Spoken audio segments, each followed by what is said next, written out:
Makadii muri eZimbabwe. Ini ndiripo hangu makadiwo. Ndadzoka zvakare kwamuri vabereki vangu, vanasisi vangu, hanzvadzi dzangu, vanamai vangu, vanasekuru, vanambuya mese. Inini ndauya zvakare kuzokutendai nebasa ramuri kundiitira. Muri kundibatsira zvakanyanya, muri kutondichengetawo zvakanyanya. Aiwa, ndiri kuona ruoko rwaMwari ruripo zvakare pamuri nepanyiri mese. Mwari vakuitirei zvakanaka nezvese zvamuri kundiitira nezvese zvamuri kundibatsira. Hazvireve kuti kana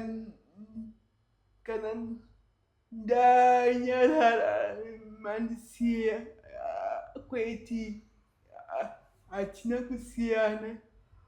Pane pamwe panenge pachimborema-remawo sezvo pekugara paripo, asi pane zvinodiwawo zvinenge zviri very important kwandiri nekune vanondichengetawo. Kunyanya zvekudya,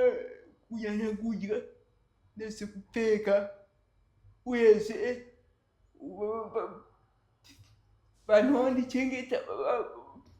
vanondichengeta vacho pane vanotodawo kupiwawo sapoti yavo yekuti vakwanise kupota vachindichengetawo. Kana paine vanokwanisa kubatsira nenzira yakadaro, ndanichikumbira kuti mubatsiridzewo kuti ndikwanise kuchengetwawo nevari kundichengetawo. Ndinotenda hangu muri eZimbabwe.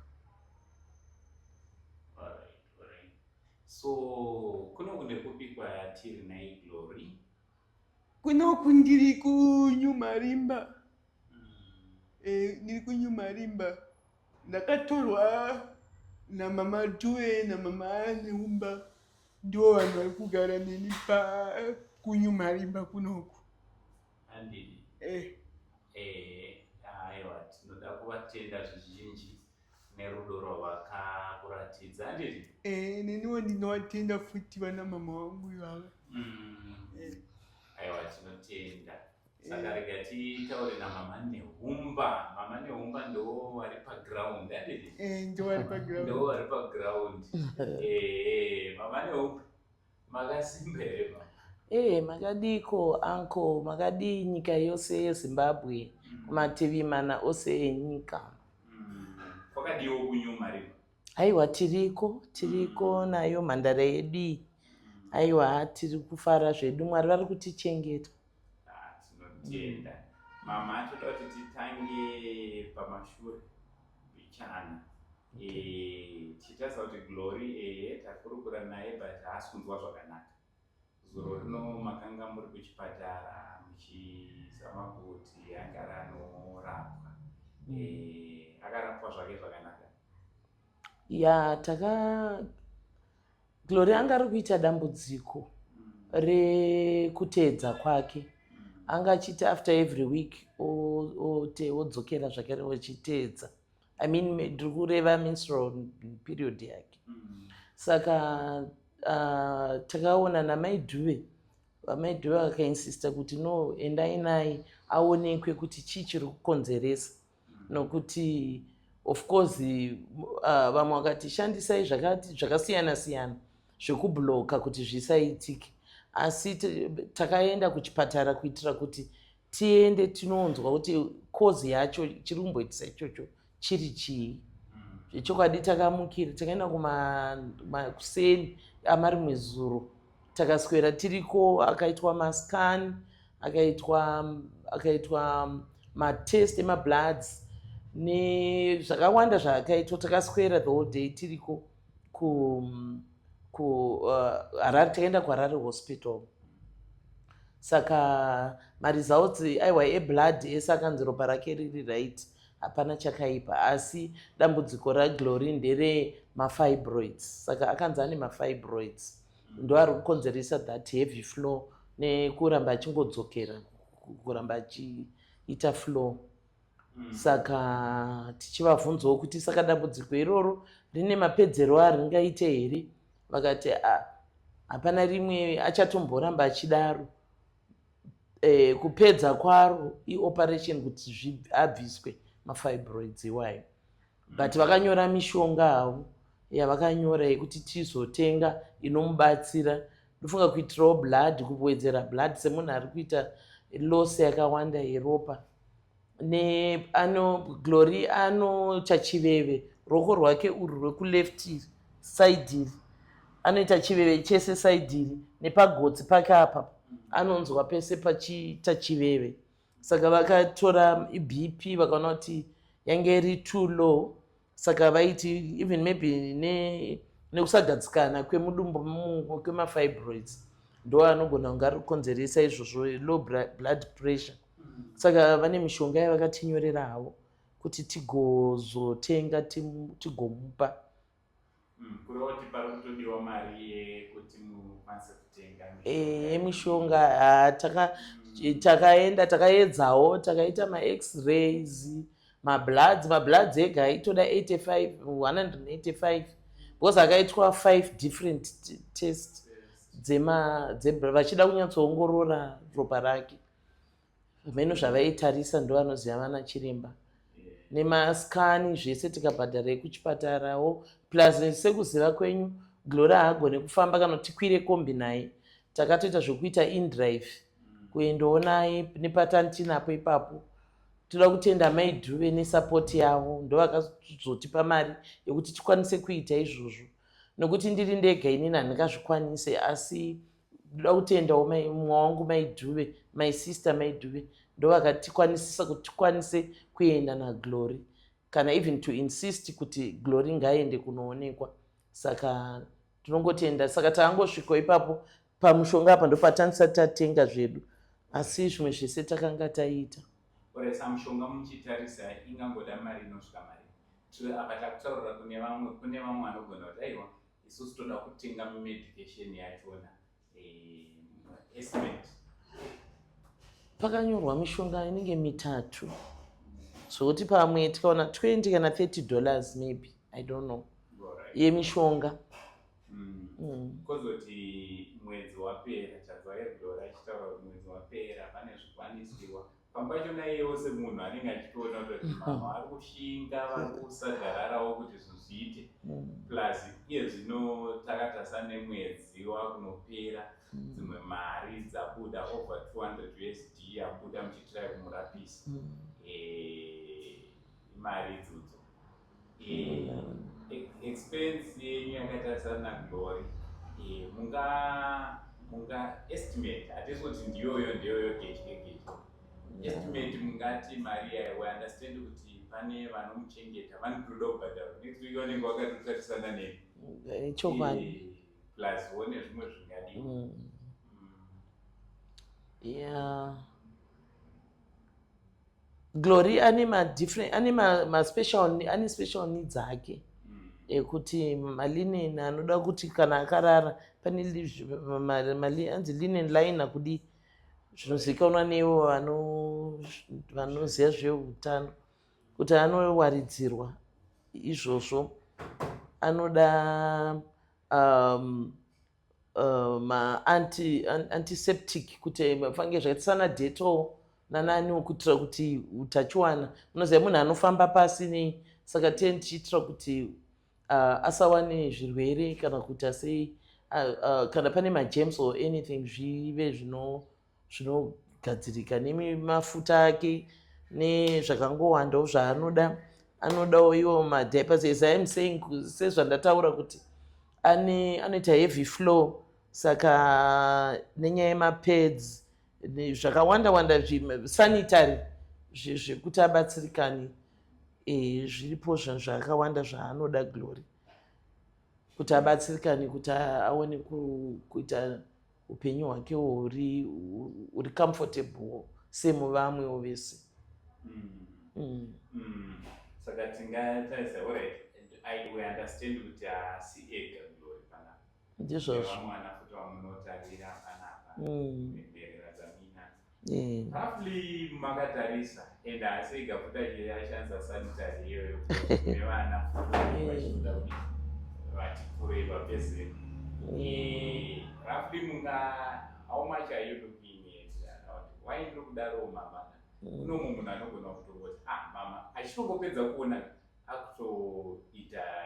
akutobvunza ekokeshi kana kuti akutoda kutokuisirai mukuru kana kutoti wodremit whatever way yavangada kushandisa. Kana umwe anogona kutotaiwo chikafu chachona chanda akutongodi ndakutongodhiraivha ndiuye nacho. Pakanaka. Imhuri ichokwadi ipapo Uncle Saint kuti mhuri sezvamunoziva hama dzangu nyika yese munozviziva kuti Glory haasi kugara ega, haziri oga watiri kuchengeta pano. Pane nhererawo dzimwe 4 dziri pano dzinogara pano, vanoenda kuchikoro back to school, vakadzokera havo kuchikoro. Saka mhuri yakati kurei. Tichiona ari ndofunga tikati nesanitary yaGlory, Glory ne the other sister yake, nechikafu ngirikine carer wake because Glory anogezwa. Glory agone kugeza, ndofunga muri munoziva kugezwa kudii zvese, kuwachirwa kana kuenda kutoilet. Glory agone kuenda, anotoendeswa zvese izvozvo. Saka pane munhu aripo carer wacho anoda kuti abhadharwe. So tikati carer nemasanitary nechikafu, because titori mhuri tinopakura maplates edu ari 7 plates. Tiri 7 mhuri yevanhu 7. So that is 5 vana including Glory. Yes. 4 plus Glory. Imimi nevanotarira vanochengeta Glory. Tobva taita 7 adults, almost one ndokaka kari grade 5, otherwise 6 adults. So handizivi kuti figure munoremerwa because zvizhinji zvinongouya zvichidarika muchitongodaro muchingogara pasi. Kuti nditi budget ndoti yakaita sei, and munhu kubatsira kwake according kuwana kwavo kwavanokwanisira. Sezvandataura kuti tiri 7 nemanidzi aripo acho, ndataurawo kuti anokwanisa anongobatsira panenge akwanisa. But takatarisana I think nekuti tinoda kubhadhara kuti matende yasvika vanotarirawo havadi kuzomiswa. Ndizvozvo. So guys kamukambotitanga kana nekutoonawo kana ne400 USD chaiche, and at least tikamboti chikafu nekubhadhara vanhu kuchengeta wani. Ndizvozvo. Inenge yasara yachirombodzopa chikafu. Pekutangira tinenge tanapo. And madailies ndo akaoma, unongonzi mama zvapera gasi rapera. Wangogara mama izvozvo nhasi gasi rapera. Saka unenge usina kuzvirongera. I think so far vana vanoenda kuchikoro ka, vanoenda kusensede, vanoda kudzisa mvura, vanoda kuti vageze vaende kuchikoro and all that. So we are looking at plus 400. Okay. Plus 500 whatever vaneda one. So guys, regendiso voice rangu ipapo pamusoro wesisi Glory. Okay. Right, regendiso voice rangu ipapo guys mama nehumba, she's doing this out of love. She's doing this not because vanazvo, but she's just doing this because she loves. And whenever pavanoita izvi she feel complete, vanofila kuti aiwa zviri kuendeka. Sangati mabatsirei kuitira kuti vange vari vasanyanyo zoshushikana. Anditi kushushikana kuti manje ko yacho ndakaidairirei my call kubva kuna Mwari. Ndakaidayirirei. Aiwa mama, kune vangada kubatsirana nemi, namba dzenyu can you confirm kuti dzinoti? Phone yangu namba inoti 0772 481 644. Ndodzokorora zvakare 0772 481 644. Kune vakasununguka vanenge vachida kuuya kuzona Glory, pakasununguka anytime. Munhu anokwanisa, pamwe pana anotopfuura naHighland asingazoni ndo pana Glory. Titori along Highland. Kona mukonono naHighland, road inopinda muFakosi. Pakona ipapo ndo patitori. Pane yakanzi New Marimba Clinic ndo pana Glory ipapo. Saka anenge vachikasununguka vachikwanisa, munopfuura muchimudongorera, just a hi will bring a smile paface pake achionawo vanomuvhakachira. Aiwa, tinotenda mama. Mama Mwari wekudenga wakuitire zvakanaka. Imimi pamwe chete naMama Dube, Mwari wekudenga vakuropafadze zvizhinji. Zvikuru sei pakubata kwenyu kwakadai, pakurangarirawo vana ava, pakuvada, kuvapawo family. May the good Lord bless you so much. Hama dzangu, erinoi basa, ngatibatirei pamwe chete. Namba ndidzodzi, ngativafonerei, ngatisvikei panzvimbo. Ndo mama waGlory vava. Ndo mama waGlory. Sisi Glory is happy because of her, because of the family wakapiwa pano. Pamwe chete nevamwe vana vari panapa. Mukasvika munoona. Mukasvika munoona mhuri yavo. Mwari wekudenga achikuitira zvakanaka. Zita rangu ndinonzi Uncle Saint. Tangoti tikupei panapa zviri kuitika maupdates. Wanai patinobatsirawo napo mwedzi zvava kupera kudai. Now it's much love and God bless you all. Amen. Thank you.